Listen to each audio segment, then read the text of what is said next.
What's going on, guys? Welcome back to the Football Capital for another review show. As you can see, I'm not in the studio today, I'm away. But I'm joined with Rami. He's at the HQ. What's going on, Rami? The HQ, man. It feels lonely without you, Butch. Feels lonely without you. It is, man. It is. Yeah, been good, man. How about yourself? Yeah, can't complain. Could be better with some of the results from the weekend. Disappointing, huh? But we'll get into that. Look, guys. Yeah. This week we're going to be doing stories like we have been the previous weeks. But we're going to be touching on two main topics this week. Butch, the two topics. What's the first one? Well, the first one is the Manchester Derby. I mean, we have to cover that one. Got to cover that. And for the second... the second one is the VAR should have been introduced into the Premier League. We had a controversial referee calls. We had a few controversial calls this weekend, and a lot of the relegation battling teams suffered from that. But But hey, before we get onto our stories, we'll do a quick review. Yeah, let's go through the scores. Yeah. So the first one was Cardiff 2-1 to Brighton. Yep.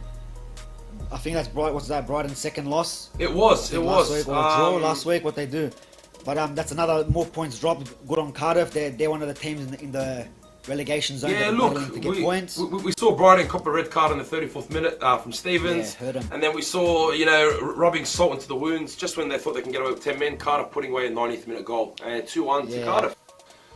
Yeah, so we had also Huddersfield. They're another team that, look, they got their first win against Fulham last week. Right. And look, they got another valuable point against West Ham. West Ham haven't been doing too bad. No, not too bad at all. So not too bad at all. It's a surprising result.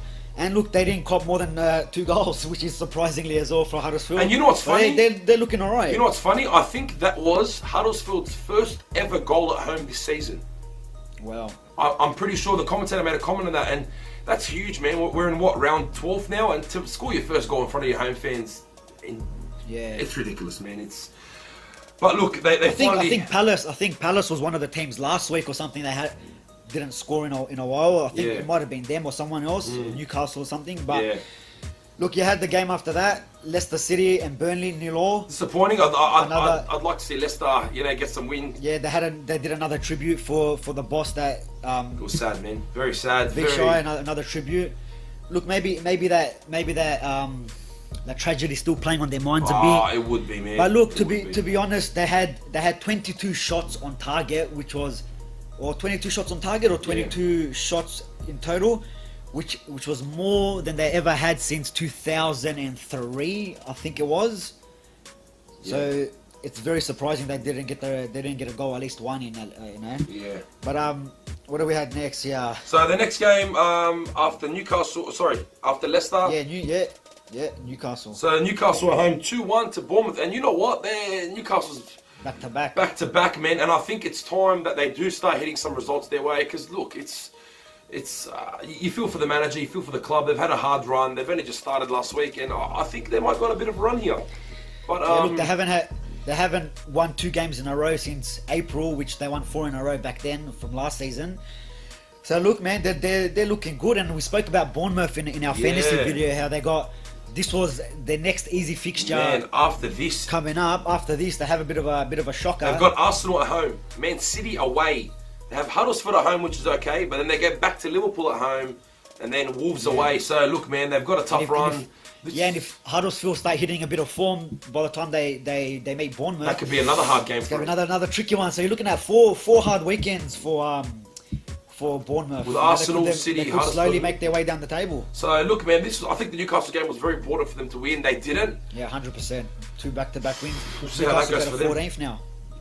That's right. We'll see how that goes for them. It's going to be interesting. But then we saw Southampton 1-1 to Watford, which we will dive in a bit deeper in regards to our second topic of the day with the controversial referee calls, because that match was full of them. Yeah. But we shouldn't go too much into that one. I think we'll leave it for now, Butch. But then after that, we saw Crystal Palace and lose at home to Tottenham Hotspur. That's right. Look, there was some terrible conditions in that game. Yes. But look, I'm surprised Tottenham only 1-0, and I don't know, man. they're scraping victories, not convincingly, but they're scraping them in. At the end of the day, I guess it's 3 points, and they jump over Arsenal into fourth spot now, fighting for them Champions League spots. Man, so it's interesting to see what's going to happen in the next couple of weeks where they do play Arsenal in that North London derby. It's going to be another tough game. Oh, you know what? That just added some more value to that game, and the game already has value as it is. And I think this fixture now with Tottenham winning and neck and neck with Arsenal, this is just going to add even more value to the match. Yeah, exactly. There we go, man. But look, Liverpool still remain undefeated. And again, it's 12 games. And again, we're going to dive into that when it comes to our second topic, because there was controversy with some referee calls in that game as well. Look, Salah back on the score sheet. You had Shaqiri scoring again. That's 2 games in a row. He's popping them in. And you know what? I have to say, that second goal was class. Let's be honest. Yeah. Robertson, to me, probably their best player on the day. Shaqiri, they're probably their other best player on the day. And the way they linked up, that finish, I don't think Shaqiri can score a normal goal. All his goals are absolutely class, man. Yeah, always cracks them in. But yeah, look, they remain undefeated. And again, Chelsea 0-0 to Everton. Oh, it's a bit of a look. They remain undefeated as well. Yeah, look, we still got 3 teams there, but that's another point. Still dropping points. Dropping 2 points at home, man. It's you can say they're undefeated for argument's sake, but to drop 2 points at home, man, is against Everton as well. Look, we said last week, and I think you mentioned last week that it's going to be a hard game for Chelsea against Everton, and you called it. Yeah. And we find them drawing 0-0. Yeah, now we had Arsenal 1-1 with Wolverhampton Wanderers, and again Wolverhampton, man, against all the big teams, they decide to rock up. Against some of the other teams, they're getting done 2-0, 3-0. It's a weird one for them. They start playing against the big clubs. That's absolutely spot on. And look, and they're quite lucky. Mkhitaryan's goal was obviously not an intended goal. It was a cross. It went in fast stick. He didn't even celebrate. He was in shock, like he was shocked. He was a bit surprised. So it was a bit. Yeah, look. The concentration levels from Patricio there in goals. Yeah, he's been off. Could have done a bit better, man. There's got to be communication there in the box. And look, they could have got themselves a victory. Traore right at the end, 1-on-1 with the keeper. What was that? You got to put that away. You got to put that away, man. That could have been 2-1. They walk away with 3 points. That's right. But now they go home with drop 2. And look, we find Chelsea and Arsenal dropping 2 points, both at home. It's not a good time to drop points at home, you know, with a lot of teams behind, creeping up slowly, like you mentioned, Tottenham. But look, we'll dive into the last fixture of the week, our first topic of the night, the Manchester derby. Yeah, look, what can you say? Look, Manchester City, this is why they're champions, yeah? It's another disappointing game for Man United. Look, we're usually a second half team, but in that second half we didn't even show up. Nah. Look, the first 10 minutes, City get their goal with who's that? David Silva. Was that his first goal? Yeah. It was. Yeah, he deserved it. He deserved it as well. Look, man, it's I don't know really what to say, man. It's frustrating. It's just frustrating a little bit. Let's just say it as it is. As much as it hurts us to say it, they're a class above us. It's obvious to see. As I said in previous weeks, I do think they're the best team in Europe and the best team in England, and at the moment the best team in Manchester. Unfortunately, look, you know what? Not the best club, but the best team. The thing that disappoints me the most is not that we lost, not the scoreline. It's we expected it. Every United fan, we went into this game thinking we're gonna lose. So no one's really upset. You know what I mean? This is what it's come to. It's come to we're versing Manchester City. For them, for their fans, it's like they're versing a mid-table team, which you can't argue. And it's a bit embarrassing to even mention it. You know what I mean? Yeah. So that's what's more disappointing for me. Like, look, you're right. They are a class above, and I don't think they dominated the game, but they did control the game. And it showed with like that, especially that third goal where Gundogan, there was 44 passes till they scored a goal. Class. But again, man, it comes down to, and I think the last goal displays a lot of things. Yeah, it displays how clean that City were, but it also displays how off our defence is once again. How was he allowed in the box again with that much room alone, with no one following him? I mean, the mistakes were there in the first couple of minutes, where, especially with their first goal, Luke Shaw, look, he's been one of our best players all season. Yeah. But at the end of the day, you're in a derby. You got to perform. He looks over his shoulder. He sees Mahrez there. As soon as he turns back, his body positioning is all wrong for me. When I look at it, I agree. Mahrez sees that he's turned away. He's made his run just behind Luke Shaw. By the time he turns around, he's lost his man. He's played it across the goal to, who was it? Sterling that put it in for Silva. I think That's right. Someone put it in. Bernardo Silva to David Silva. David Silva. So what was it? Mahrez that down the wing that crossed it in? Yes. It was, yeah, and then Bernardo Silva got that last touch and put it back in for him. And this is what I mean. Like there's one mistake there. You're not tracking your player. You're ball watching. The ball comes in. Bernardo Silva gets the ball somehow. When we don't clear, everyone watches, and Silva's got an easy tap in there. I think De Gea could have done a bit better. I think he went down a little bit too early for that first goal. The second goal, you got to put the blame on De Gea there. You can't be getting beat on that angle. I'm sorry. I know. Look, it was a great strike from Aguero. Yeah, roof of the net. That's his 9th goal in Manchester derby since he's come to the league. If you look at the managers, I think that's only Pep. I think Pep Guardiola's only lost 5 times to Mourinho out of all the face-to-face they've had in all their matches in the past. Yeah, he's got his number, man. 5 he's lost to Mourinho only. So, look, I know what you're saying with the Aguero goal. Yeah, look, you have to save it. You have to save it. But look, you know what, man? Again, I guess I have to back up De Gea for one small thing. It is hard to stay motivated when you've got such a defensive line that doesn't back you up. It's very tough. I get it. That goal, he should have saved it. I mean, his class from that angle, you expect De Gea to save that all day. Yeah, but then you look at the moments. The back line doesn't help him. Yeah, I know, but Rami, you got to look back at the moments leading up to that goal. We had a goal kick. He gave his goal kick straight to them. And they were counter-attacking straight away from there. And they straight away, they don't wait and look to pass backwards or pass to sideways. Straight away, bang, passed it into Karim, who was a Sterling there. Gives it to Aguero, and Aguero has only one thing on his mind, to blast that ball towards the goal. And De Gea, I think he starts falling on his knees before that ball. Too soon. Too soon. Well, So that's what I mean. I think he was expecting a lower shot. He didn't know what to expect there, I guess. But you're right. A keeper at his level, you expect a bit more, yeah? But I mean, look, you look at the ending of the Manchester game as well, the Manchester derby. In the end, in that corner, they were taking the piece. Sterling, Sane, touching the fans. Every single pass. Mata got a bit frustrated. Guardiola grabbed Sterling afterwards about showboating in front of the fans. He didn't like it. Yeah, but look, they got all the right in the world to do They have every right in the world. Exactly. How many times have Man United done it in the past where you just knock the ball around or whoever? They have every right to do that. I mean, we've had under Moyes, or even last year a few times, we versed teams and they're 1-0 up, like the West Broms or whatever, and they're knocking it around, and the fans are doing the same. Look, if you're winning with a couple of minutes to go, you have every right to knock the ball around. And in a Manchester derby too, I think. Look, I personally think Sterling did nothing wrong. If you ask me, no.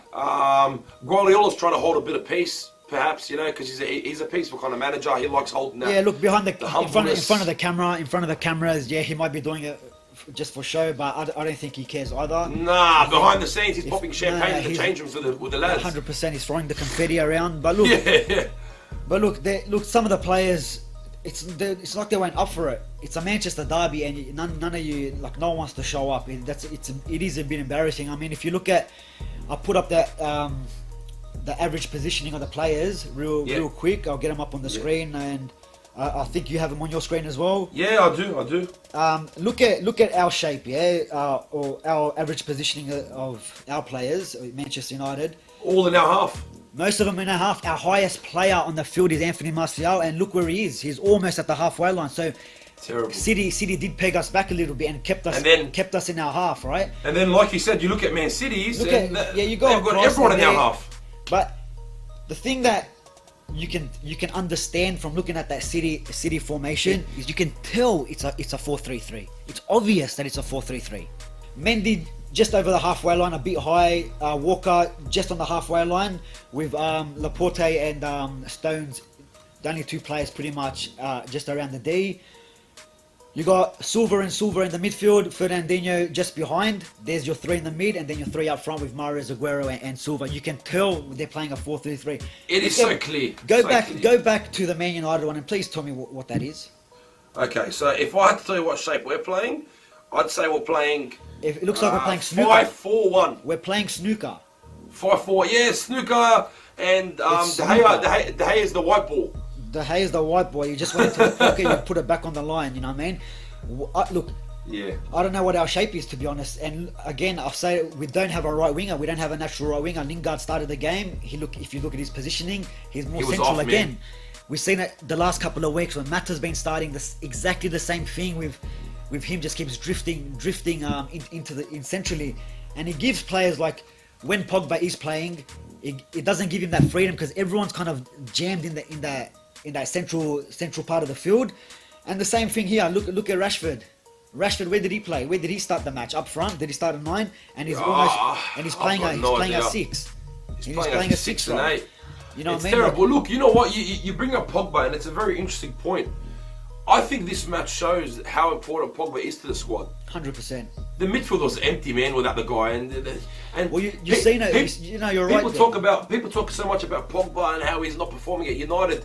Yeah, okay. Perhaps he could be performing a bit better than his actual potential is and how he plays for France and Juventus in the past. But man, this match puts it on display, and how important Pogba is for the squad is just out of this world, man. And you see it on the weekend. And 100% you're seeing that. Like with Herrera there, how many times did he lose the ball, get caught in possession? He had the ball. There's no movement around him, and that's what Pogba offers. Pogba offers that movement around him. And look, I think Herrera was poor. Matic did okay. I still think he was poor. I think every time every time he received the ball, the game slowed down. In my opinion, if you look at Matic up against Fernandinho, I'll get I've got that in front of me as well. Their stats are up as well. Give me one sec. Yeah, I've got it in front of me. Look at his you look at Matic's passes. So completed passes. As a central midfielder, it's all over to that. I think was it the right hand side. It's all on the right side. You look at Fernandinho, it's everywhere. That's what you call a player dominating his position. Yeah, but you know what? That also tells you about the City team in general and how their players are moving off the ball. It gives a player like Fernandinho more option. Now, you can't put it all on Matic there, obviously. You look at the players, are they moving for him? No, but look, it's not other players around him moving. It's look where his positioning is, right? You're right. It could be a bit of both. To Fernandinho, he's right. Dominating that midfield spot. Yeah, he's dominating. Matic, you see him out on the side. So when we look centrally, we don't have the options. Look, I think if we didn't have Fellaini, which I thought he was one of our best players, I think he was our best player. Again, look, it happens again. Look, he won 5 aerial duels, 80%. I think completion rate was at 68 touches, 7 clearances, 4 tackles. Again, he's been outstanding, and I think he was still carrying a little injury. I think Mourinho said it in the press conference. Compared to I don't know. Like I don't know why we can't show up on these big games. Look, you're in a derby, and I don't know, man. It's pretty shocking. Look, before we do end the topic, the Manchester derby, there was an interesting interview. I'm not sure if you watched it. Gary Neville was asked. Now he was asked. Zabaleta was there as well. Gary Neville was asked, "Is Mourinho getting the best out of his players?" Now, Gary Neville didn't know how to answer the question because the players are playing better under Mourinho than they did under Moyes and Van Gaal. It's just the players are lacking a lot of heart. Manchester derby. I can answer that for Mr. Gary Neville. Yeah. A few players he has got the best out of. You can see. Look, I don't like Ashley Young, but you can say that he's been playing good for us. He stepped up under him, even though I still don't rate him. I still don't know why he's in the team. Yeah. He's improved Luke Shaw. I mean, look at him now compared to. Look, yeah, he was all right under Van Gaal. He had moments, but now look how he's performing week in, week out. He's putting in performances. Yeah, look, and another thing that Gary Neville said. Gary Neville was like, look, you look at overall players, yeah. Pogba's playing decent the last few weeks. Lukaku, I feel like he's playing the same as he did at Everton. he hasn't dropped off for United. He's still performing the way he did at Everton. Yeah, he's had a bit of a rough last few weeks, but you saw the goals he's put away this season. Yeah. Earlier on, and he put last season. I think the players need to hold some account. Look, he's getting the best out of a few players. But Fellaini on fire. But at the end of the day, man, he's got to get the best out of the team. He's got to be playing to the team's strengths. And at the moment, look, you know me, I'm not the one that's saying Mourinho out. I will never say that. I still think at the moment there's no one to replace him. But yeah, look, the football is not the best. No. And he's not getting the best out of the team. You That's can right. see when we're playing in like games against Newcastle in that second half where Pogba, he gave him the freedom to go forward. That Yeah. link up with him and Martial. We've seen it against Bournemouth. Was it Bournemouth? Sorry, yeah, it might have been Bournemouth. Again, against Bournemouth, he put the assist in for that Rashford goal. You give players the freedom and let them play in the positions they want. You know, yeah, I know you're the manager, but you got to play the strength. Like you said, you could get the best out of a few different players, but when you got Ashley Young that can't cross the ball, what then? What's even the point? You know what I mean? Yeah, look, man. It's we another. can go Look, on it's and another. on. Yeah, look, we can look. We can go on and on about this. It's quite simple. Manchester City, a class above United, showed on the day. 3-1, and there's not much more to say to this game, man. Really, it's just simple as that. And it's very hard to talk about this game too. So It hurts. let's Leave it there. Let's leave it there. So, Borche, over to our next topic. Yeah, look, and our final topic of the night. Yeah, look, we got the VAR should be introduced into the Premier League. Look, Controversial referee calls. You know my thoughts on that. We done a bit of a discussion when we done our World Cup podcast, our previews and all that. I'm not a fan of the VAR. I think it's going to slow down the game. And it'll get ugly to watch. Like we've seen it with the A-League. How look, even though my team's coming first, it's not really interesting because of the whole VAR. It's kind of put me off a little bit. If they introduce it into the Premier League, and look, I can see why after some of the games like the Southampton game, with a massive call. Especially when a few teams are playing for relegation. You know, this is their livelihoods. This is their jobs. You know, This could be the matter of at the end of the season. This could be them being relegated or them staying up in the Premier League. That's right. But look, we'll go straight into the most controversial game of the week and why the topics and the headlines and everything was spoken about. The Southampton match against Watford. Now, terrible call, I think, in my half from them. They were 1-0 up at the time, and then Ings had a shot, deflection. They reckon that Yoshida was in the way. He was not in the way, not interfered in play. Celebrates, and then the ref didn't call it. The linesman came across and happened to pull it over. Yeah, man. Terrible call. I think the referee. If you look at the highlights, right? If you look at the highlights, when the ball goes in, I think the referee plays the goal. He doesn't. He doesn't. He does. I'm not sure if it was a call from the linesman, but it's shocking, man. It's shocking. It's I don't know. The call was shocking. Look, I don't know. I don't even know how you can get that wrong because is he interfering into play? I don't think so. Doesn't look like he's interfering into play. Oh, not at all, man. I think it wasn't the way Ings. you can call back so many goals. It was Charlie Austin. Ings came off in the first half. Sorry, Charlie Austin. You're right, Charlie Austin. Sorry. Yeah, it was Charlie Austin. Ings came off for him in the first half. I think might have picked up an injury. That's right. That's right. Yeah, I don't know, man. And that gives Southampton a 2-0 lead, and I don't think Watford are scoring. I don't think they're scoring, and that's 3 points or 2 points, massive 2 points that Southampton need if they want to stay up into the Premier League. But then, if you look at the ladder, but then again, I think you were telling me Bertrand. It might have been in the first half, with the. Oh man! Look, the referees were terrible this match. It wasn't that one controversial goal that could have given Southampton 3 points, but that was a definite penalty, and Southampton's very lucky they didn't get a penalty against them. So look, it kind of. You never know. Maybe they I don't know. It happened afterwards, so maybe they called it based on we feel sorry for not giving the penalty. Let's do this. I'm not sure. I mean, like, if VAR was introduced or if VAR was in play, what's the decision then?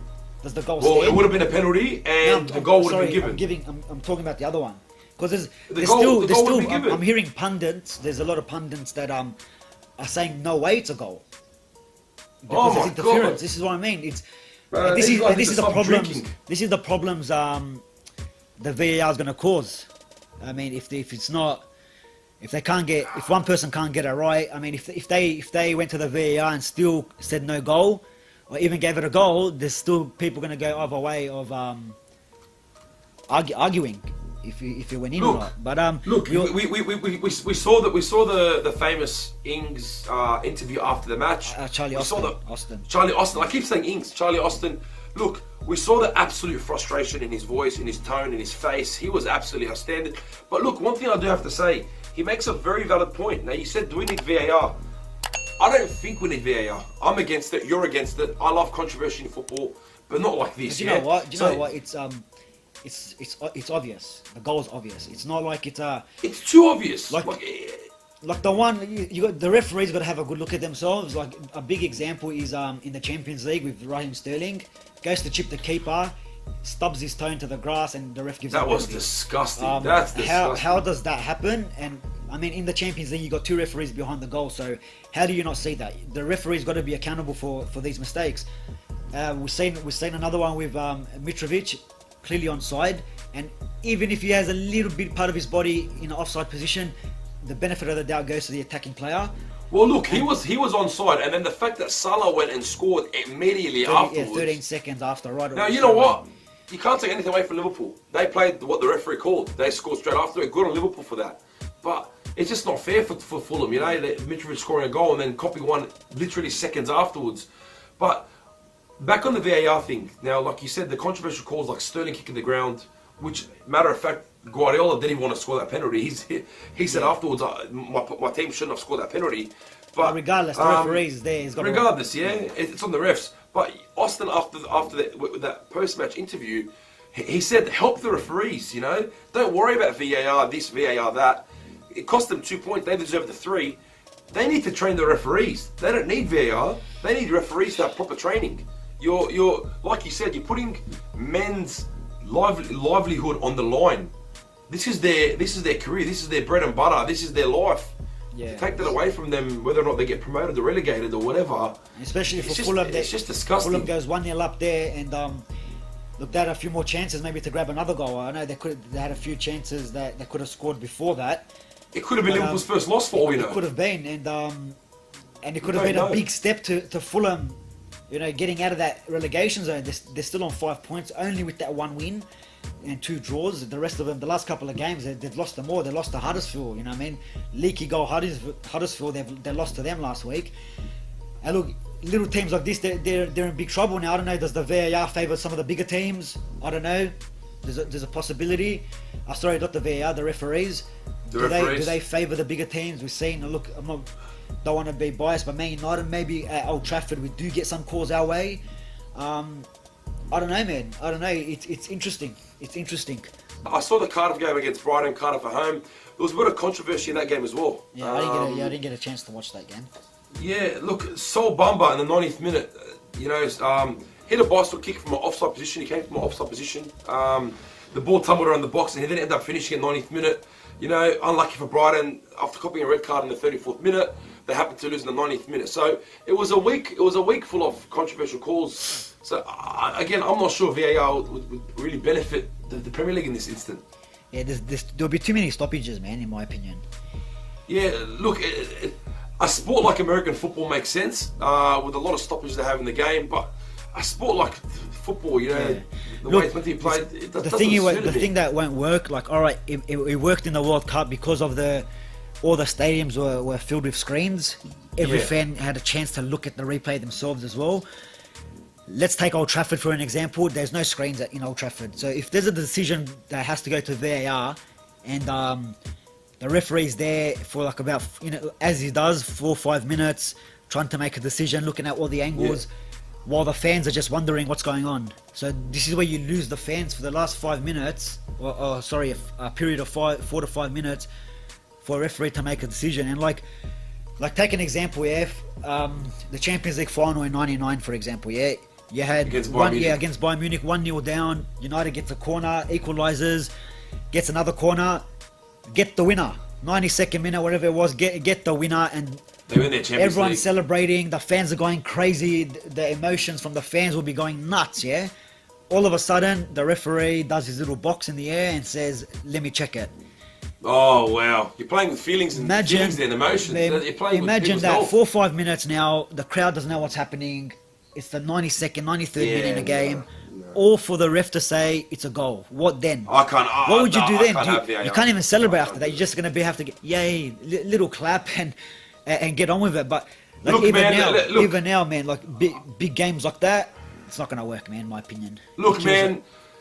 You say no to VAR, I say no to VAR. The team at the football capital will definitely say no to VAR. Hashtag no to VAR. No to VAR. We're going to start a movement. Let's start a movement. Seriously, man. I can't have VAR happening, man. It's going to ruin the game. I can't do it, man. You can understand why, but it's a no from me, definitely, guys. Look, guys, drop your comments below. Let us know what down. you think. Seriously, do you want VAR introduced in the Premier League? Yeah, these big calls that we send the Premier League happened this week, and in the Champions League, like you said, Sterling kicking the ground. Look, man, I don't know, man. I personally don't want it. You don't want it. No. Let us know what you guys think. Yeah, guys, once again, don't forget to subscribe to the channel, smash that like button. And once again, we'll see you next time. Rami, take it easy. Thanks for joining. Am I joining you or you're joining me? Who's joining here? I don't know, man. But look, man, enjoy your time in Melbourne, man. All the best with work. I'll speak to you soon, champion. Take it easy. See you guys.